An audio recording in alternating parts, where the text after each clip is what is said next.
Naquele tempo, Jesus contou aos discípulos uma parábola para mostrar-lhes a necessidade de rezar sempre e nunca desistir, dizendo: numa cidade havia um juiz que não temia a Deus e não respeitava homem algum. Na mesma cidade havia uma viúva que vinha à procura do juiz pedindo: faze-me justiça contra o meu adversário. Durante muito tempo, o juiz se recusou. Por fim, ele pensou: eu não temo a Deus e não respeito homem algum, mas esta viúva já está me aborrecendo. Vou fazer-lhe justiça para que ela não venha agredir-me. E o Senhor acrescentou: escutai o que diz este juiz injusto. E Deus não fará justiça aos seus escolhidos, que dia e noite gritam por Ele? Será que vai fazê-los esperar? Eu vos digo que Deus lhes fará justiça bem depressa. Mas o Filho do Homem, quando vier, será que ainda vai encontrar fé sobre a terra? Palavra da salvação. Hoje, Dia Mundial das Missões, nós recebemos estes moços, estas moças, estas pessoas que, tendo sido batizados, querem confirmar o juramento que foi feito diante de Deus naquele dia em que foram marcados com o sinal da fé. As promessas do batismo, quando são feitas pelos pais e padrinhos, tornam-se um compromisso vital. E aqueles que são responsáveis por uma criança se tornam seus primeiros catequizadores. São os pais pelas atitudes, os padrinhos pelo compromisso que assumem na igreja, que vão aos poucos edificando o caráter daquela criança que recebeu o dom da fé. A fé é como a chama tremulante de uma vela, a qual precisamos proteger com decisão firme. Quando sopram os ventos, quando vêm as dificuldades, quando a gente se sente fraco, é quando a gente mais precisa acalentar, proteger a fé, porque é isso que nos fará continuar, é isso que dará sentido à nossa vida, é isso que nos fará vencer as dificuldades. Hoje nós nos encontramos com Jesus, que ensina aos seus discípulos que rezar deve ser uma atitude constante daquele que acredita e que busca, na sinceridade do seu coração, conhecer a verdade. A verdade é a própria manifestação de Deus, que nos revela todas as coisas. Quem busca a verdade encontra Jesus. Jesus é a revelação de Deus. Jesus é a verdade que dá sentido à nossa vida. Por isso hoje, é com muita alegria que a igreja faz este rito de confirmação na fé daqueles que foram batizados. Vocês que já foram crismados, têm a oportunidade hoje de reavivar a fé. Assim como São Paulo hoje insiste com este que ele catequizou, esse moço chamado Timóteo, que depois se tornará um presbítero da igreja.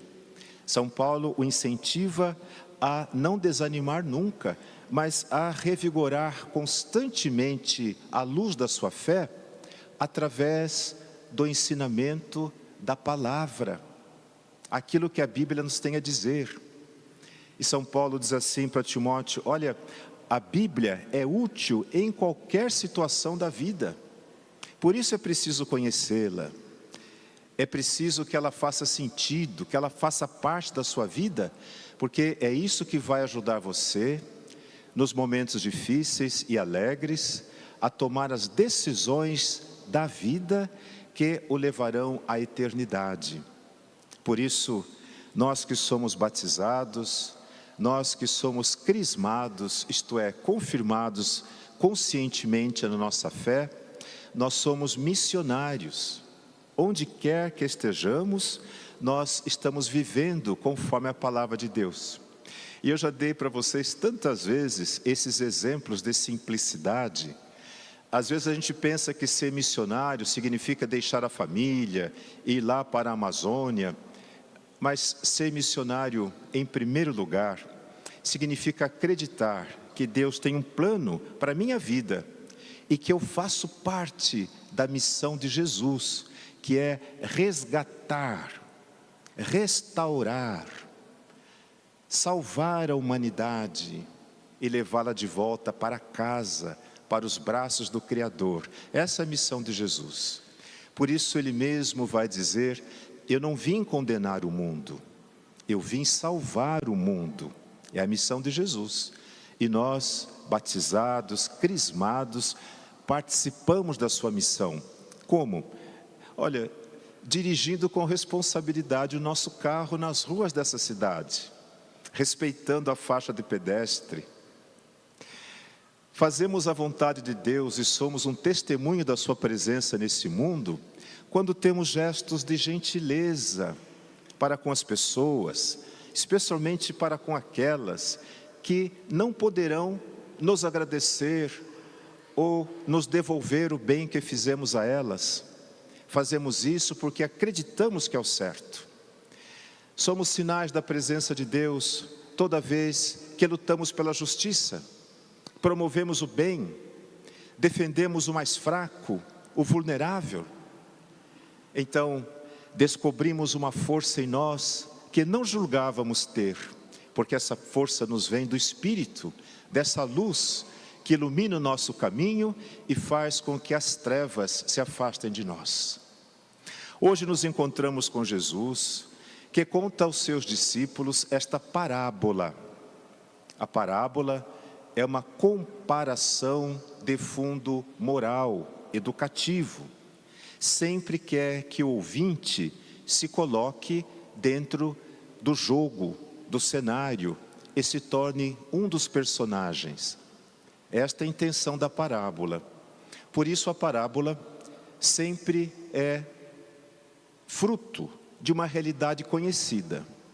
No tempo de Jesus, como nós vimos, nas aldeias, o juiz era a autoridade maior. Não havia ninguém na hierarquia acima dele. Sua palavra era definitiva. Um juiz podia decretar uma sentença de morte, sem que houvesse necessidade de um julgamento com testemunhas, etc. Um juiz podia, como nós vimos nessa passagem, escolher a quem ele faria justiça. E nós sabemos que muitas vezes, quem detém assim tanto poder, também está sujeito à corrupção. Então, mesmo naquele tempo antigo, pessoas que tinham projeção na sociedade eram favorecidas. E o juiz cuidava por primeiro dos seus processos. A viúva, na Bíblia, representa uma categoria de pessoas, assim como os órfãos e os estrangeiros. A viúva e os órfãos não são pessoas consideradas socialmente importantes na sociedade daquele tempo. Por quê? Porque o referencial era o homem, o chefe da casa.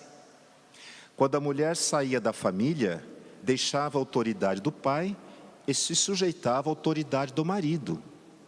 Quando morria o marido, a mulher não podia mais voltar para casa. Ela estava sem uma referência social válida, não tinha documentos, não tinha uma profissão. A maioria delas passava a ser mendicante. Elas viviam da esmola, da caridade das pessoas. Existe no livro dos Atos dos Apóstolos uma preocupação muito grande de São Pedro e São Paulo com as viúvas. porque elas não tinham o que vestir, o que comer.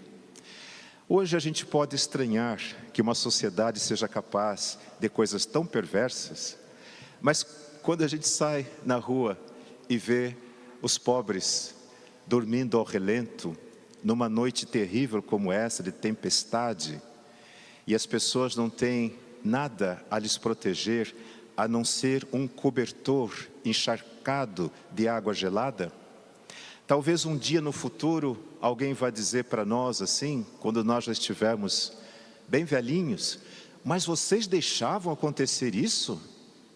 Ninguém fazia nada? E a gente vai dizer assim, olha, algumas pessoas tentavam, mas eram muito criticadas. Tinha gente que dizia assim, eles estão na rua porque são vagabundos, não querem trabalhar. O nosso pessoal que leva as marmitas, que leva o café da manhã, me contam que às vezes alguém passa de carro e grita assim, vagabundos, e acelera o carro e vai embora. Então tem gente que acha que isso é certo, que isso, sei lá, é a vontade de Deus, que o mundo é assim mesmo. No tempo de Jesus também, as viúvas não tinham qualquer importância na sociedade. Por isso é que esse juiz, chamado por Jesus de injusto, é movido não pela sua bondade, pelo seu senso de justiça, pela sua humanidade, mas porque teve medo de ser agredido por ela quando, por exemplo, estava passando na rua. A viúva não desistiu da sua causa. E isso traz uma lição que nós precisamos aprender. Não é o mundo que diz quem eu sou. Não é a cultura, os valores de uma sociedade que dizem se eu tenho valor ou não. Eu é que preciso dizer ao mundo o valor que eu tenho, quem eu sou, a humanidade que eu carrego. Aquela viúva não aceitou a pecha, não aceitou o rótulo de ser ninguém, de ser desqualificada. Ela apostou em si mesma e não desistiu. Precisamos aprender isso. Hoje nós vivemos com preconceitos de várias ordens e todos nós nos sentimos forçados e obrigados a nos encaixar num modelo social de beleza, de sucesso, de virtudes. Então nós sofremos com esses preconceitos de idade, por exemplo. A neta aqui, eu celebrei 60 anos de casamento dos avós, e no final eles se beijaram. Vocês imaginam, eles tinham mais de 80 anos, e no gesto de extremo carinho, eles se beijaram. A neta disse assim, ai que nojo, cobriu os olhos. Tadinha, né? Tomara que ela chegue também um dia nessa idade, tomara que ela tenha a chance de ter cabelos brancos, e alguém que a ame. 60 anos depois, e a beije na boca, com paixão. Tomara que ela tenha essa sorte. Mas ela é fruto de uma cultura, que diz, olha, tem que ter o peso certo, tem que ter a cor certa, tem que ter o cabelo certo, tem que falar os idiomas certos, e assim por diante. Quem não se encaixa é rejeitado, é excluído. Todos os anos, quando escuto e converso com as crianças da nossa catequese, muitas delas me relatam situações de bullying que sofrem nas escolas. Crianças pequenas, de 10, 11 anos de idade, e que sofrem bullying, porque são muito pequenas, porque são muito magras, porque são gordinhas, porque usam óculos, porque são afeminadas, porque meninas que são muito masculinas, elas sofrem bullying. As crianças as rejeitam, fazem gozações, excluem das redes sociais. A cultura que nos ensina essas coisas. Nós aprendemos a ser perversos, a não olhar o outro como um igual, mas como um adversário, e muitas vezes como um inimigo. Jesus é esse que nos ensina.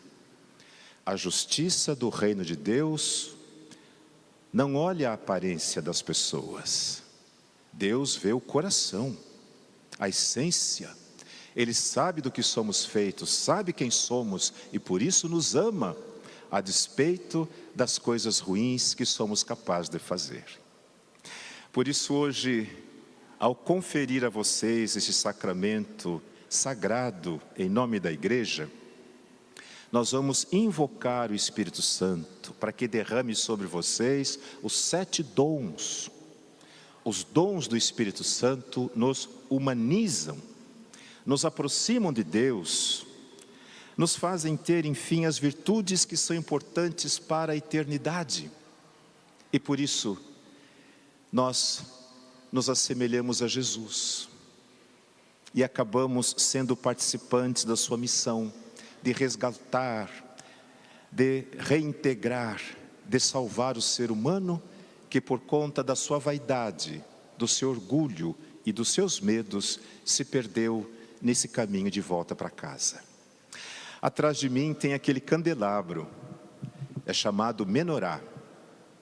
Tem 7 bocas, sobre elas 7 velas. Da sua direita para a esquerda,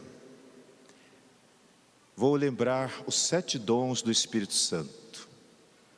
E nós colocamos cada um dos dons de uma cor, para lembrar que nós somos assim diferentes. Cada um de nós é de um jeito, cada um de nós tem uma história, cada um de nós tem seus sonhos, seus medos, carrega os seus fracassos, mas também a esperança de ser cada vez melhor. Mas todas elas brilham por causa da força daquilo que representam, a fé incendiada pelo Espírito Santo. Uma delas está quase se apagando, vocês perceberam? A última velinha.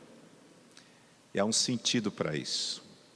Vamos ver se a gente consegue se lembrar dos 7 dons, a começar da direita para a esquerda. Primeiro dom do Espírito Santo, sabedoria. Primeiro dom do Espírito, grande virtude.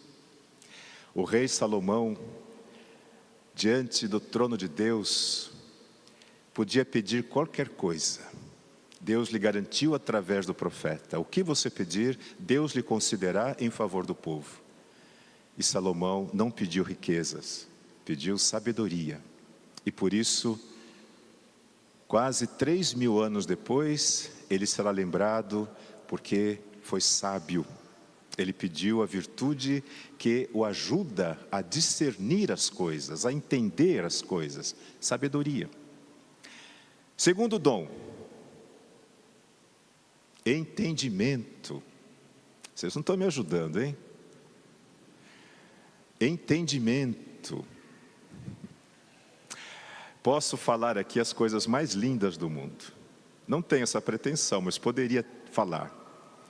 Mas se não tiver o dom do Espírito, que faz entender, não adianta. A pessoa vai entender diferente, vai sair falando mal.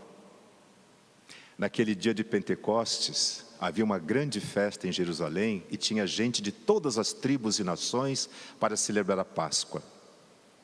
Cada um falava na sua própria língua. E veio o Espírito Santo sobre os apóstolos, eles saíram nas ruas e todo mundo entendia o que eles estavam falando. E eles se maravilhavam dizendo: ora, mas não são galileus? Como é que nós entendemos o que eles dizem?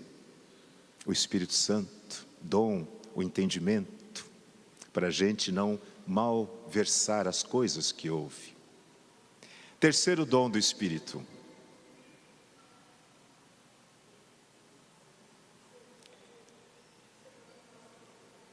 Pode falar.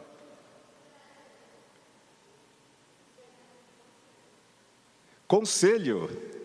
Muito bem.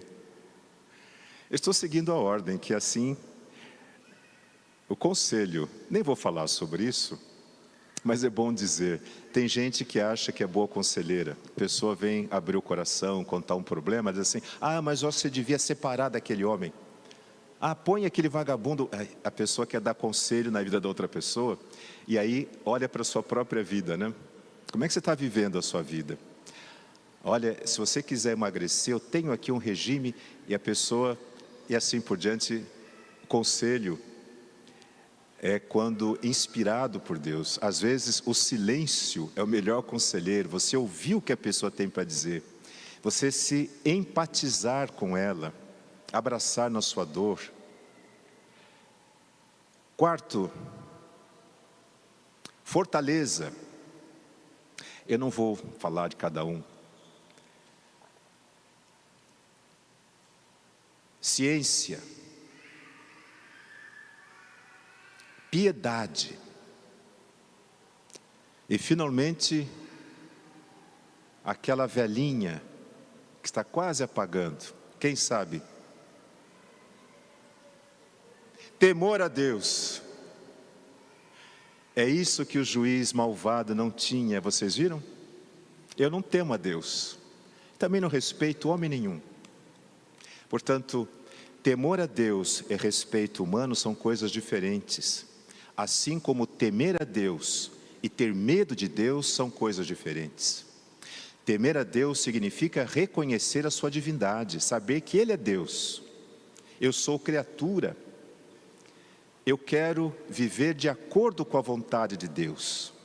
O temor a Ele significa que eu não quero ofendê-lo. É um respeito profundo que eu tenho por Ele e que me leva a buscá-lo na sinceridade do meu coração. Eu sei que acima de mim existe uma força maior, é Deus. Isso é temor a Deus, é dom do Espírito. Medo não. Medo nos intimida, nos afasta daquilo que nos amedronta. Então nós temos temor a Deus. Mas olha como a vela está quase apagando. A gente fala de Deus, mas não o respeita em profundidade. Então hoje, por exemplo, as pessoas pegam as cinzas de um ente querido que foi cremado e jogam no vento, ou então joga no rio, joga no mar, ou joga no jardim, ou joga na casa do vizinho, e vai dizer, não, Deus está em todo lugar, Deus é tudo, Deus é a natureza, Deus é a árvore. Deus